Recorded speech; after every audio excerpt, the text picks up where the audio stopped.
Je sais pas si vous avez vu la dernière vidéo de Joyka, mais il y a plein d'effets en 3D hyper intéressants à décortiquer. Déjà, on a ce plan-là qui est super bien. Ça pourrait être juste des objets en 2D, hein. Juste des photos JPEG qu'on a détourées et qu'on a mis là sur un mur. Sauf que non, ce sont des objets en 3D, parce que déjà on le voit, parce qu'il y a du relief, il y a la texture, il y a des ombres. On a cet effet de fenêtre avec le soleil qui se lève et c'est hyper beau, ça donne de la vie au plan, c'est franchement juste nickel. Et après ça, quand les objets tombent, et ben ça donne vraiment corps, parce que c'est de la 3D. Et même si c'est pas grand chose, et ben ça apporte quelque chose à l'animation et ça la rend meilleure. Et ensuite, on passe à une séquence full 3D que je trouve énorme. C'est juste des assets assez simples, bien éclairés, bien texturés, avec un mouvement de caméra qui les met en valeur. Et franchement, c'est hyper payant. Ce passage-là, franchement, alors déjà, j'ai l'impression d'être dans une Xbox, ça me tue.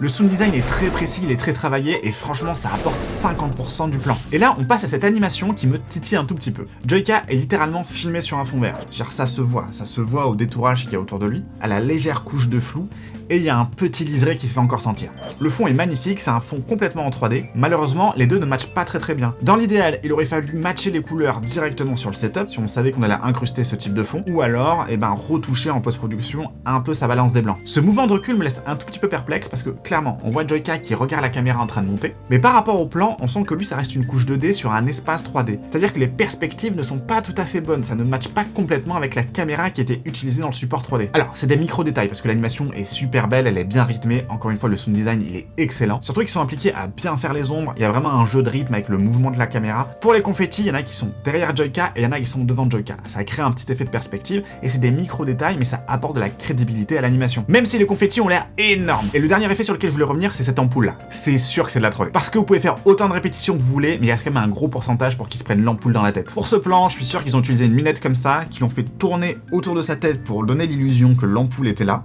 Ensuite, ils ont effacé le bras, recréé l'ampoule en 3D, et voilà. La vidéo est très cool et allez la voir en entier si jamais vous l'avez pas encore vue. Et si vous voulez que je décrypte d'autres effets, que ce soit dans cette vidéo ou dans d'autres vidéos sur internet, n'hésitez pas à me le dire. Ah, et sinon, le coup de l'ampoule, vous saviez que c'était de la 3D ou pas ?